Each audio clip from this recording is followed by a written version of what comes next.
So, we're here with Osagyefo Appiah. Is that correct? Exactly. Okay. And you are from West Africa, Ghana particularly. Yes. Yeah. And I know we have Nigeria. So Ghana and Nigeria are two of the African giants. biggest African giants in West Africa. Yeah. And right now it seems to be that both countries are going through a bit of a recession, more so Nigeria than Ghana. And we see an economic crisis going on there. And now you have critics who are saying that Buhari as well as Mahama are taking down the West African giants. And then you have Ghana, who's about to go to the polls December 7th. What could you say about that? I find it very difficult to compare to economies because each one has got its own system and each system works best for its own people. Looking at Ghana and Nigeria, these are two countries in different circumstances, with their circumstances peculiar to them alone. So it makes it very difficult to compare these two different economies. Probably the only thing you can compare Ghana and Nigeria is our football team, and probably Ghanaian jollof and Nigerian jollof, and Ghanaian jollof is the best. But it's very difficult and to be very unfair to compare these two different economies. So I heard you speak a bit about Nigeria. What is it that you think that's causing their economic downfall? Nigeria has got three problems: security, corruption, and economic recession. So when you say security, what is it that you exactly mean about security? The insurgency of Boko Haram is causing massive retardation to the progress of Nigeria. So more on like the government then. Yes, and with kidnapping too. Okay. Each day in and day out, they have kidnappings going on. And then Niger Delta militants blowing up pipelines have reduced petroleum from 2.2 million barrels per day to 1 million barrels per day. And this is massive loss to the Nigerian government. Yeah. And there is the economic recession. I can say Ghana is going through difficult times, but Nigeria is going through a hell of a time. One thing that most people have not realized is that the current economic recession is not as a result of the current government's mismanagement, but it's as a result of successive governments failing to diversify the Nigerian economy. You and I know that Nigeria is an over-dependent country on its oil, which claims about 95% of its generated revenue. So Nigeria being very dependent on the oil before, and it seems like that it's always been that way for a while. Do you blame it on the past presidents? But it's as a result of successive governments failing to diversify the Nigerian economy. This devaluation started back in May 2014 when there was slumps in oil prices. This reduced the flow of foreign exchange into the Nigerian economy, then started putting pressure on the local currency. As it stands now, Nigerian's currency has depreciated by around 35%. Wow. And it still doesn't look promising. So you say there's a 35% decrease in value for Nigerian currency, and an oil-dependent country. Are there any other countries that are going through the same thing?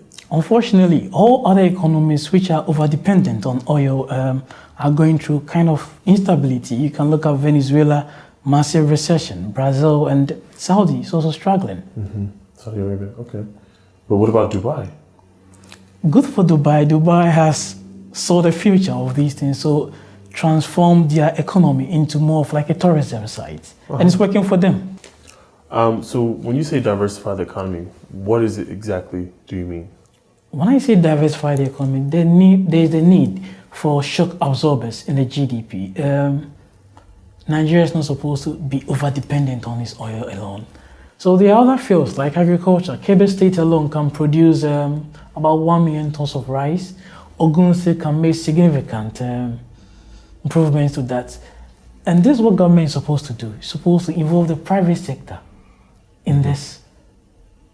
How do you involve the private sector in this? You have to create good working environment, accessibility of roads, raw materials, and everything. If you create this good working environment for your people, you can create a self-sustaining community. Yeah. And it gets to a certain stage that you can compete on the international market, converting some of these primary commodities into finished products, which can compete on international markets like rice, mustard, and the rest. Unfortunately, people are losing hope in the recovery process, but it shouldn't be so. Government is supposed to bring out a well-thought and feasible plan, communicate a sense of hope to investors. You know, investors have dropped to the lowest historically, never seen in the history of Nigeria. Government needs to communicate a sense of hope to investors, a well-feasible plan which can bring the economy back on its track. Isn't that what Buhari is doing, though? I think he's trying to do that. On the other hand is the power crisis. It's been going on for some time now. And this has been causing massive retardation to Nigeria's development. It would surprise you to know that Nigeria spends about $8 billion importing petrol. Just fuel. The same place that's depending on oil, petrol. It's surprising to hear this thing. They're buying their own. Yes. It's very surprising to hear this thing. Wow, that's interesting. Mr. Buhari won the election on tackling the economy, restoring security, and making people's lives better. And I think he's trying to do that. So the other big power of West Africa, Ghana, seems to be going through a bit of issue. Not as big as Nigeria, economic recession, but there seems to be something going on there. Could you elaborate on that? You know, Ghana on the other side has got three problems. Three problems as well. Economy, corruption, and power. You know, back in the year 2011, Ghana was ranked the fastest growing economy in the world. With an average growth rate of about 20.146%. In a scope of 2 years, government debt rose from $9 billion to about $23 billion. The government Very debt weird. The government debt alone. Yes, government debt alone. And it was very weird to hear. It just dropped from 20.146 to about 5.5% growth rate, with inflation hitting around 14%. Would you say that's due entirely to corruption, or is just all three things? Not necessarily corruption, but because of government expenditure. Expenditure where? If we have a government expenditure, it covers about 70% of government generated revenue. How much will be left for developmental expenditure? It wouldn't work, coupled with mismanagement and corruption, not necessarily on the part of government, but on other public institutions. This is what really caused Ghana off its track. Currently, Ghana is on an IMF program and it's trying to stabilize the economy. I think it's working. This is what government is supposed to do. It's supposed to make cuts in expenditure. Unnecessary spending need to be stopped. Government needs to involve the private sector, create good working environment for the private sector, involve them to create a sustainable economy to prevent high levels of importation, which cause high inflation and causes pressure on the local currency. Above all, budget should be financed by government-generated funds, that's tax, and zero central bank financing to make the economy robust. The power crisis on the other side is what really caused Ghana massive retardation. About 7,000 jobs were lost. People lost their lives in the hospitals. It was very impossible to run any business in Ghana, but currently things are getting better. There is quite power stability. We have about 70 million standard cubic feet of gas coming in from the 10th field, others coming in from the Jubilee field.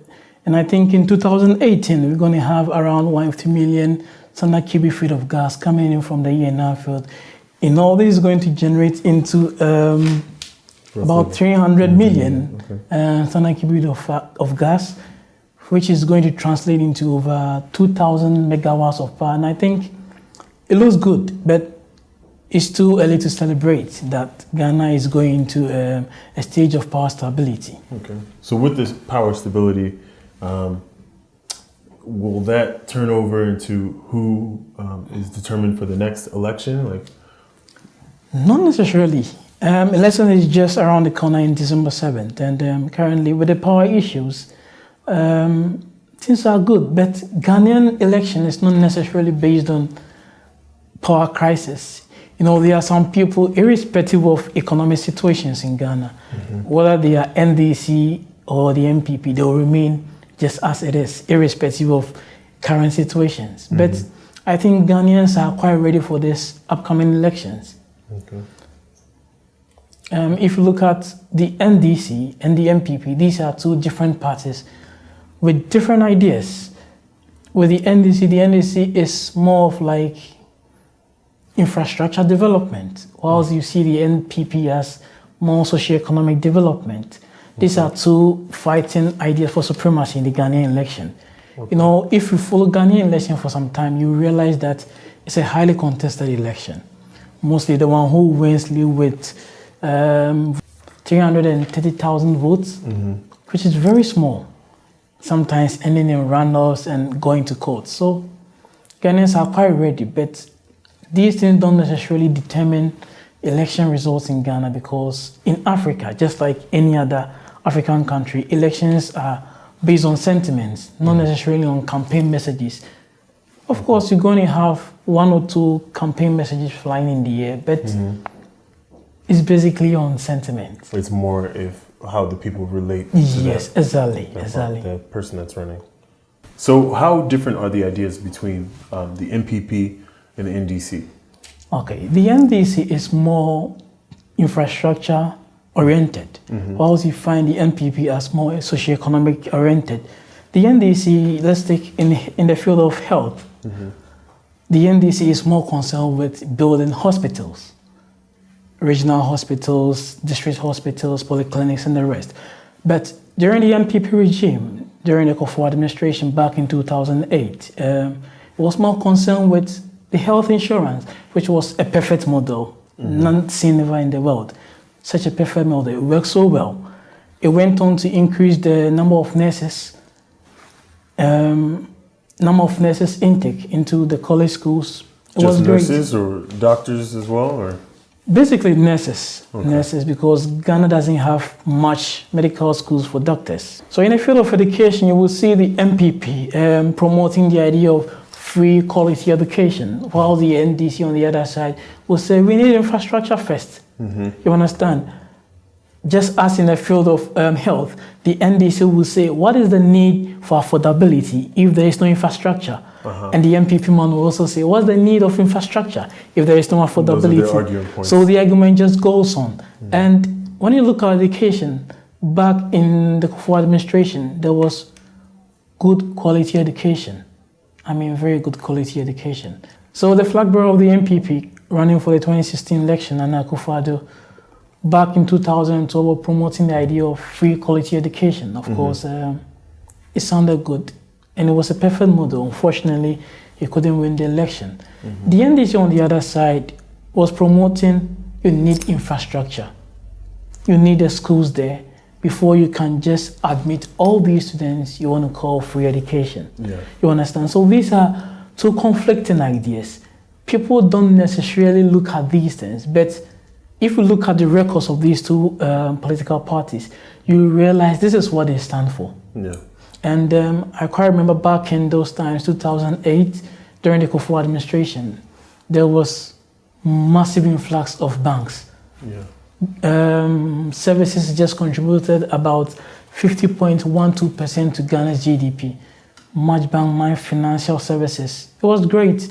I think these two political parties have got two different ideas, but it's all for the best of Ghana. And as Ghanaians go to the polls, I would say that each and everyone should conduct themselves in a very peaceful manner. You just go out there and vote. Ghana is greater than each of these political parties. And we hope that at the end of the election, there's going to be peace. We also hope that the EC is ensure there's going to be free and fair elections. And that each and everyone should accept the result of the elections. Well, thank you for coming in, Mr.